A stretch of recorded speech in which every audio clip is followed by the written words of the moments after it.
Tunamshukuru sana Mheshimiwa Rais Dr. Samia Suluhu Hassan kwa mkono wa Eid ambao tumeupokea kupitia mkuu wetu wa mkoa Mheshimiwa Albert John Chalamila.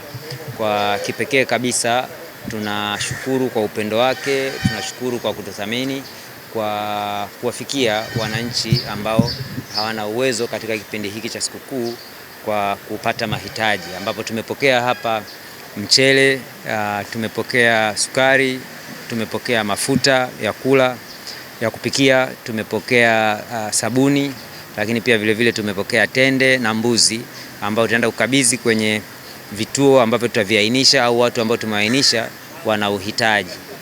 Kikubwa hii ni ishara, tunajua ni wengi wana uhitaji, lakini kwa Mheshimiwa Rais alichokionyesha ni ishara ya nini tunapaswa kufanya, kuwashika mikono wenzetu tunaoishi nao katika maeneo yetu.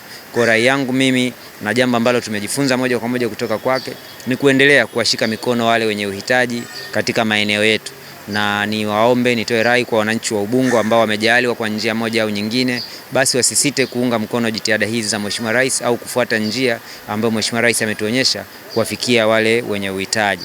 Lakini pia nitumie fursa hii kwa kuwatakia heri wale wote wanaosherehekea siku ya Eid, walioanza leo na ambao wanasherehekea kesho, na niwaombe kuchukua tahadhari zote muhimu.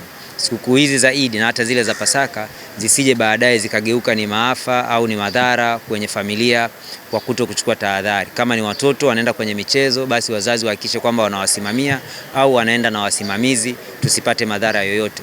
Lakini kwa wale ambao wanatoka kwa mfano katika wilaya yangu ya Ubungo kwenda kwenye bichi huko, kwa sababu sisi Ubungo hatuna bichi. Kwa hiyo wewe umezoea kuogea kwenye beseni, sio unatoka unafika tu kwenye maji unatumbukia huko, baadaye unakuja kusombwa na maji. Wewe Ubungo hauna bahari, hujazoea kuogelea, umezoea kuogelea kwenye beseni, endelea kuogelea kwenye beseni. Ukienda kule wewe waangalie wenzako wanavyoogelea. Tusije tukaleta ujuaji kipindi hiki cha sikukuu kwenda kuogelea kwenye mabahari huko tukaja tukapata madhara. Hili ni jambo la muhimu sana. Tuhakikishe kwamba tunachukua tahadhari zote. Na hata kama wewe ni mzoefu wa kuogelea, bado chukua tahadhari ili usije ukapata madhara ya aina yote katika kipindi hiki. Lakini niwahakikishie wananchi wote wa wilaya ya Ubungo kwamba sherehe zetu hizi tutazisimamia ziende kwa amani, utulivu, na kila mtu aweze kusherehekea vizuri siku hii maalum kabisa kwetu sisi.